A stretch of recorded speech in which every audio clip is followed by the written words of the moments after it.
फी kilo चीनी के दाम 1 लीटर पेट्रोल की कीमत से भी तजावुज़ कर चुके हैं। होलसेल में चीनी के दाम दिनों में नहीं बल्कि घंटों में बढ़ने लगे हैं।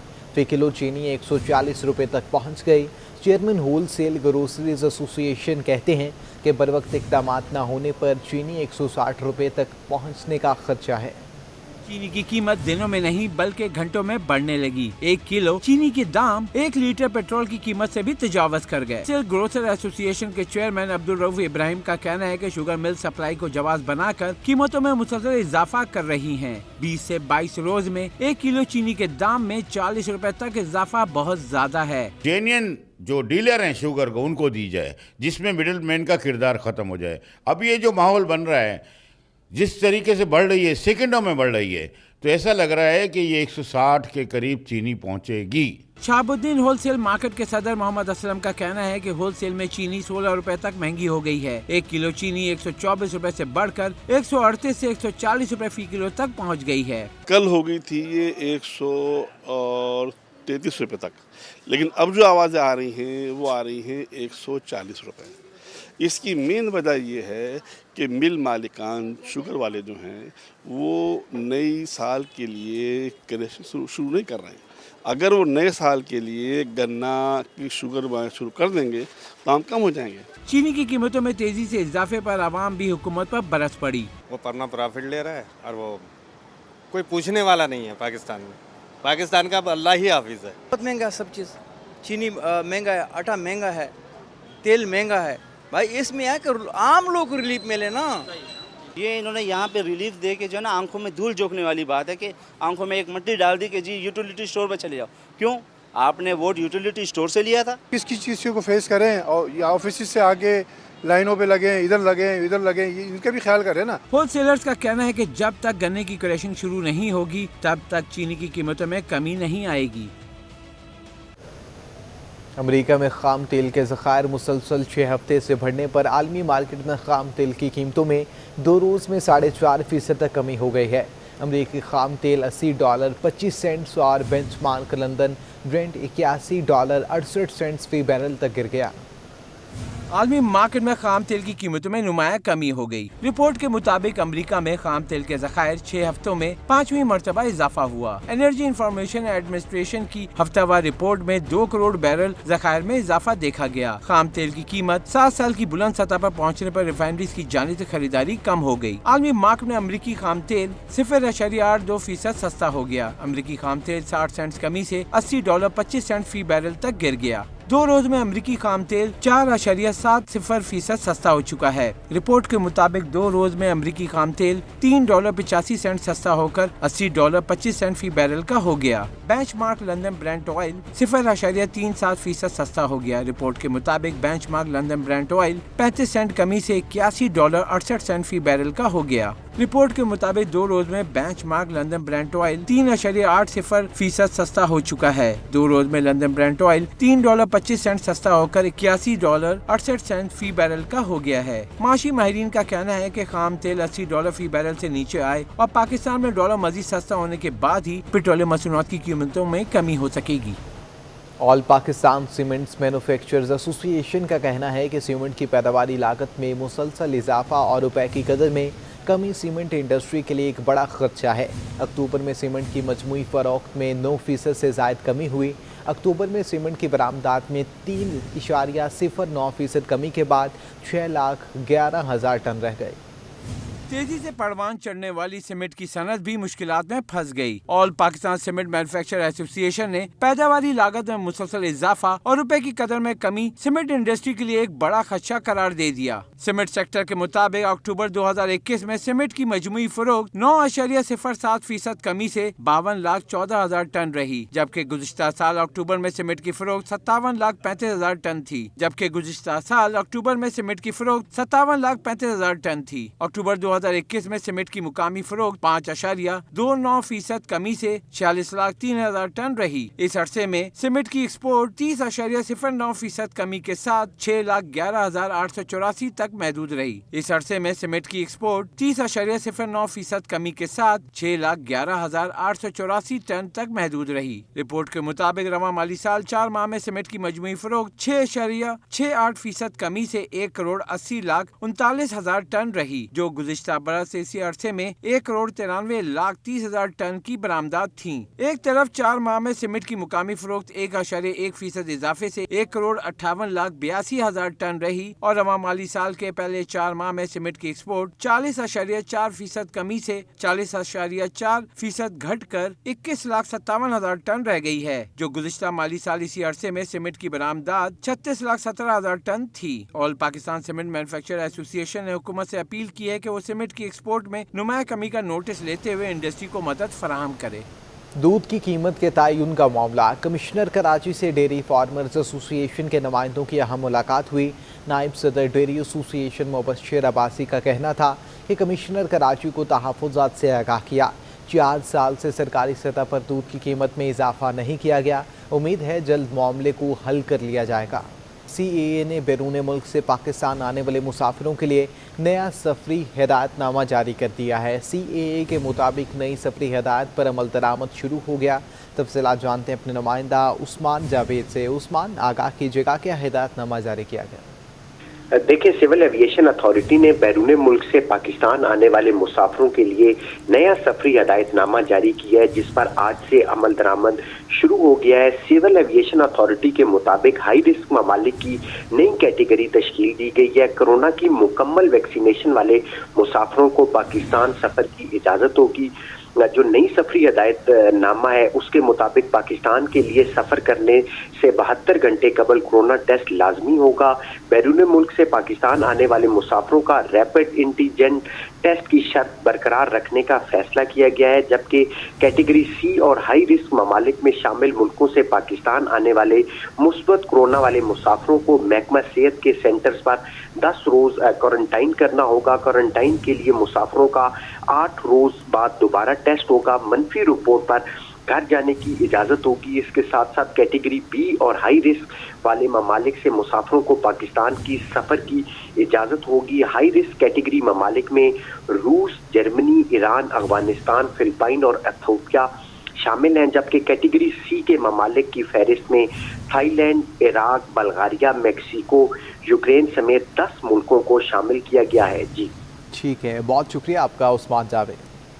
स्वामी नारायण मंदिर में हिंदू बरादरी ने अपना मजहबी त्यौहार दिवाली रवायती जोश व जज्बे के साथ मनाया। खुशियों के दीप जलाए और पटाखे भी खूब फोड़े। रंगों से सजी रंगोली, रोशनियां बिखेरते दिए और पटाखों से सजी आसमान पर रंगों की कहकशां। स्वामी नारायण मंदिर में ये है हिंदू बरादरी के बड़े त्यौहार दिवाली के रंग।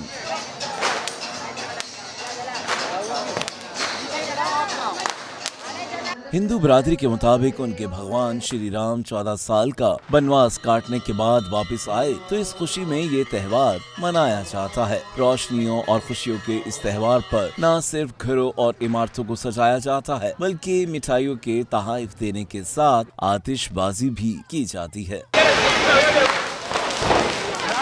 दिवाली की खुशियों में शरीक हिंदू बरादरी का कहना था कि वो पाकिस्तान में अपने मजहबी त्यौहार मुकम्मल आज़ादी से मनाते हैं। हैप्पी दिवाली। असाने हालन वारन के मुबारक हूँ, असाने हैदराबाद वारन के लख लख मुबारक हूँ। पाकिस्तान में रहने वाले लोग मिलजुल के रहते हैं और यहाँ पर वो अपने त्यौहार बड़े आज़ादी से और खुशी से मनाते हैं। खुशी हो रही है आज यहाँ पे आके, बहुत पुरअमन तरीके से हम यहाँ पे आए हैं। स्वामी नारायण मंदिर में भी भाईचारगी को फरोग देते हुए मुस्लिम और क्रिश्चियंस ने भी हिंदू बरादरी के साथ दिवाली की खुशियों में शिरकत की और उन्हें मुबारकबाद भी दी।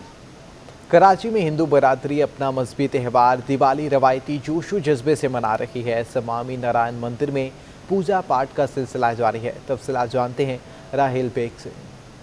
जी बिल्कुल, इस वक्त हम मौजूद हैं स्वामी नारायण मंदिर में, जहां पर हिंदू बरादरी अपना मजहबी त्यौहार दिवाली जोश व जज्बे और मुकम्मल आज़ादी के साथ सेलिब्रेट कर रही है और दिवाली पर दिए जलाए जाते हैं, पटाखे दागे जाते हैं और यहाँ पर इस वक्त पूजा पाठ का एहतमाम किया जा रहा है। जबकि दिवाली में सबसे पहले ख़ुसूसी पूजा की जाती है जिसमें दुआएं की जाती हैं, मुल्क की सलामती के लिए भी दुआ की गई और इस वक्त भी यहाँ पर पूजा का एहतमाम किया गया है, पूजा चल रही है। उसके बाद बाज़ाब्ता तौर पर यहाँ पर पटाखे फोड़े जाएंगे, कोई फुलझड़ियाँ चला रहा है, कोई माचिस बम चला रहा है और कोई आसमान पर रंगों की रंगोली बना रहा है और घरों पर भी यहाँ पर रंगोलियाँ सजाई गई हैं और इस त्यौहार पर ख़ुसूसी तौर पर मज़े मज़े की मिठाइयाँ बनाई जाती हैं, ख़ास पकवान बनाए जाते हैं क्योंकि यहाँ पर अभी पूजा जारी है। पूजा के बाद ही मुकम्मल तौर पर दिवाली का जो है आगाज़ होगा, पटाखे फोड़े जाएंगे। अभी भी पटाखे फोड़े जा रहे हैं और इस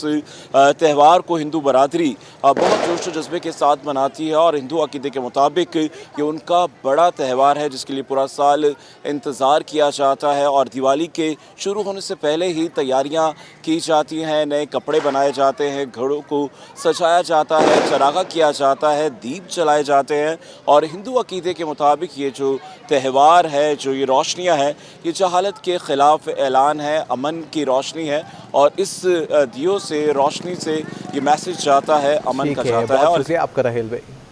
सिंध काबीना ने कचरे से बिजली बनाने के लिए वेस्ट टू एनर्जी पॉलिसी की मंजूरी दे दी। पहले मरहले में कराची में 50 मेगावाट बिजली बनाने के लिए प्लांट की तनसीब की जाएगी।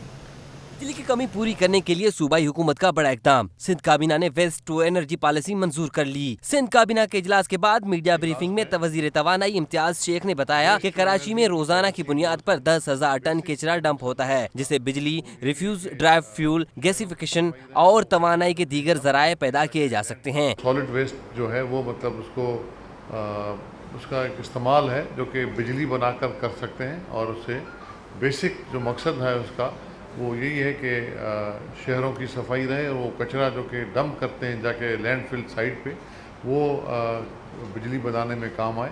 इम्तियाज शेख ने कहा कि पहले मरहले में कराची, दूसरे मरहले में दीगर शहरों में प्लांट की तनसीब के काम का आगाज होगा। फेज़ 2 में पहले वहाँ हम ये प्रोजेक्ट लगाएंगे और बाकी दूसरे फेज़ में हैदराबाद, सक्खर, लाड़काना और जहाँ भी मतलब इस तरह का कचरा अवेलेबल होगा जिससे मतलब पावर प्लांट चल सके। इससे कबल काबीना इजलास में वजीर तवानाई सिंध सरदार शाह की ब्रीफिंग के बाद सूबाई हुकूमत ने असातिज़ा भर्तियों और इंटर्नशिप की मंजूरी दी। कलेक्टर की जानिब से 400 एकड़ जमीन पर रजिस्ट्रेशन कैंप की दरख्वास्त पर सूबाई हुकूमत ने सब कमेटी कायम कर दी। सूबाई काबीना ने महकमा रेवेन्यू को इस टाइम दिसंबर से शुरू करने की हिदायत कर दी। महकमा तालीम की अदम तवज्जुही के बायस कोरंगी 32B में सरकारी स्कूल के बाहर कचरे के ढेर लग चुके हैं। इलाका मकीन कहते हैं ताफुन के बायस न सिर्फ बच्चों की तालीम मुतासिर हो रही है बल्कि इलाके में बीमारियां भी फैल रही हैं। इंतजामिया की नाअहली के बायस कोरंगी में सरकारी स्कूल कचरा कुंडी में तब्दील। कोरंगी 32B में वाक़े बॉयज सेकेंडरी स्कूल के चारों तरफ गंदगी के ढेर लग गए। गंदगी और ताफुन के बायस मकीन और तलबा अजियत का शिकार हो गए। कहते हैं गंदगी के बायस स्कूल के बाहर से गुजरना मुहाल हो गया है। स्कूल इंतजामिया और इलाका मकीनों के मुताबिक मुतादिद बार शिकायत के बावजूद कोई सुनवाई नहीं हुई। साला में स्कूल की छुट्टी दे देते हैं कि बोले जा हमारी पढ़ाई में मसला हो जाता है। यहाँ से हमें जाने में बड़ी मुश्किलात होती है, ये सफाई भी नहीं होती है। जब सफाई होती है थोड़ा थोड़ा ले आते, ज़्यादा लेके भी नहीं आते। इलाका मकीनों ने सूबाई हुकूमत और इंतजामिया से मुतालबा किया है कि गंदगी को साफ करके स्कूल को कचरा कुंडी बनने से बचाया जाए। कैमरामैन मोहम्मद हारिस के साथ हादिया नाज, सिटी 21। सिविल अस्पताल में सोलर मंसूबे का इफ्तिताह कर दिया गया। सूबाई वज़ीर इम्तियाज शेख कहते हैं सूबे के 37 सरकारी अस्पतालों को मुतबादिल तवानाई के मंसूबे में शामिल किया जा रहा है। ग्रीन एनर्जी की जानिब गामजन। सिविल अस्पताल में ग्रीन सोलर पार्क के इफ्तिताह के मौके पर वज़ीर तवानाई इम्तियाज शेख ने वर्ल्ड बैंक के ताउन का शुक्रिया अदा किया और बोले सूबे के 37 सरकारी अस्पतालों को मुतबादिल तवानाई के मंसूबे में शामिल किया जा रहा है। 37 hospitals in all over Sindh which were selected with the consultation of the health department and we started. 17 are complete, rest working on, and there are some in other districts of the Sindh as well, province as well. Imtiaz Shaikh ने कहा कि सिंध के दही इलाकों में बिजली की सूरत हाल बेहतर नहीं। महकमा तालीम से मिलकर स्कूल्स को भी सोलर सिस्टम पर लाएंगे। इनिशिएटिव है सिंध गवर्नमेंट का, पाकिस्तान पीपल्स पार्टी का, उसकी गवर्नमेंट का, हमारी लीडरशिप की क़यादत में हम इसको इंशाल्लाह कामयाब करेंगे, इसको आगे बढ़ाएंगे और अस्पतालें हम लाएंगे और मैंने आज इनको कहा है कि बाकी जो अजला हैं 10 ज़िलों के अलावा वो भी हमें शामिल करके दें, ताकि हम पूरे सिंध में, पूरे सूबे में सोलराइजेशन का एक बहुत बड़ा प्रोग्राम शुरू करें। मलीर में नाजिम जोकी के कत्ल के हवाले से सूबाई वजीर ने कहा कि वज़ीर सिंध ने वाक़े का नोटिस लिया है, मुतासरा खानदान को इंसाफ दिलाएंगे। कैमरामैन इमरान खान के हमरा बसीम इफ्तिखार, सिटी 21 न्यूज़। शहर में डेंगू वायरस के हमले ताहाल जारी हैं। गुज़िश्ता 24 घंटों के दौरान डेंगू वायरस के 46 नए केसेस रिपोर्ट हो चुके हैं। गुज़िश्ता 24 घंटों के दौरान सिंध में 63 अफराद में डेंगू वायरस की तस्दीक हो गई, जिनमें से 46 का ताल्लुक कराची से है। जिना अस्पताल के एग्जीक्यूटिव डायरेक्टर प्रोफेसर शाहिद रसूल का कहना है कि मौसम में तब्दीली के बाइस डेंगू मर्ज की शिद्दत में इजाफा हो जाता है। सबसे ज़्यादा जो इसमें इम्पोर्टेंट सिम्टम होता है वो बुखार, कभी पेशेंट्स को उल्टियाँ भी शुरू हो जाती हैं। उसके अलावा जो और सिम्टम है, बॉडी एक बहुत ज़्यादा होता है।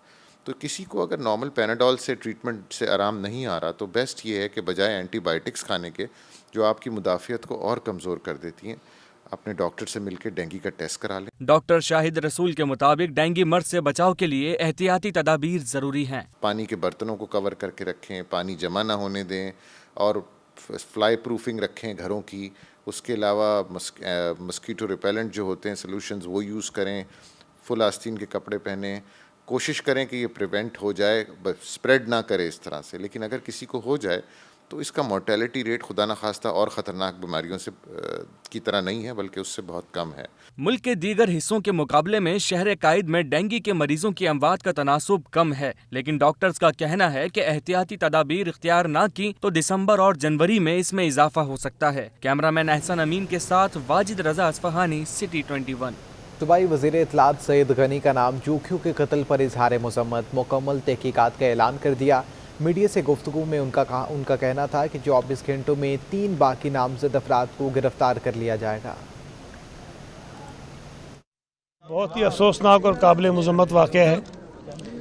एक बेगुनाह शख्स, किसी कोई जुर्म भी नहीं था उसका बड़ा, कोई गलती भी नहीं थी इतनी बड़ी कि जिसकी बिना पर उसकी जान ली जाती।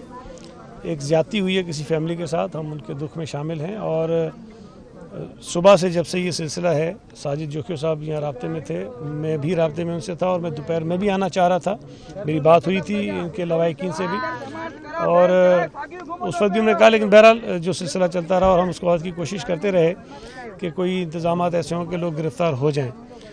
और चीफ मिनिस्टर साहब इस पूरे मामले को सुबह से ख़ुद देख रहे थे और अभी उन्होंने ख़ुद इस बात की यकीन दहानी कराई है और हमें ये कहा है, हम उन्हीं के बिहाफ पे आए कि इस फैमिली से हम कमिटमेंट करें कि इंशाअल्लाह ताला अगले 24 घंटे के अंदर अंदर जो 3 अफराद मज़ीद नॉमिनेटेड हैं उनको गिरफ़्तार कर लिया जाएगा। और उसके साथ साथ जो लवाहिकीन चाहेंगे, जिस तरह की इन्वेस्टिगेशन वो चाहेंगे, जिस पुलिस ऑफिसर से इन्वेस्टिगेशन वो चाहेंगे, वो इन्वेस्टिगेशन उसी ऑफिसर से हम करवाएंगे।